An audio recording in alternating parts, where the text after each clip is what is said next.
This is the starter guide for the Dragon Disciple for Baldur's Gate Enhanced Edition.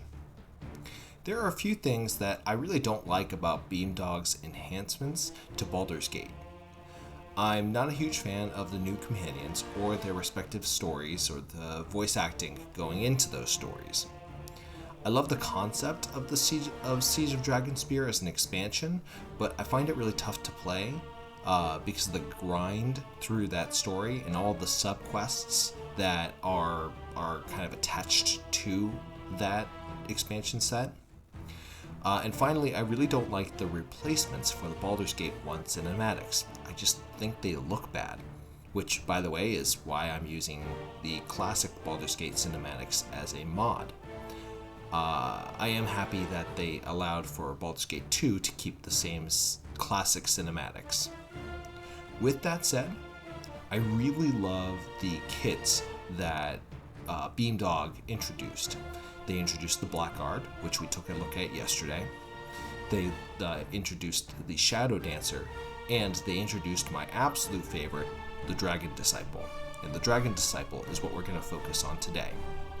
Dragon Disciples are a kit for the Sorcerer. Dragon Disciples trade a bit of spell flexibility for survivability. Having died a bunch of times in this game, I can say that survivability is super important. Dragon Disciples lose one spell each level compared to Sorcerers, but what they get in return is they get more HP, more armor, increased constitution, a huge amount of fire resistance that eventually becomes immunity to fire, and they get a Dragon Breath attack. The Breath attack is nice, as it's powerful and good at clearing out baddies, but it can be resisted by opponents who don't care about fire and have the same immunity to fire, so you need to choose your targets wisely.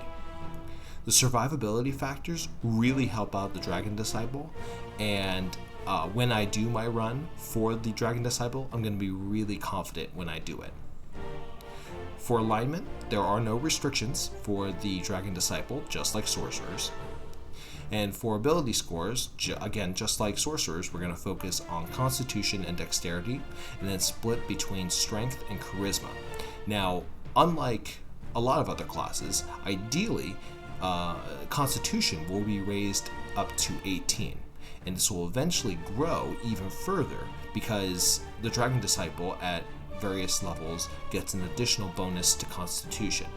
And it'll eventually go up to a point that will have a passive regeneration at higher levels, which is not earth-shattering for a Dragon Disciple, but it can be kind of nice to wake up refreshed, health-wise, as well as being really set to go spell-wise. For spells and weapons, they're going to be the same as the Sorcerer compatriots, but since we have a little more survivability at a trade-off, that we were not going to have as many spells ready to go every day.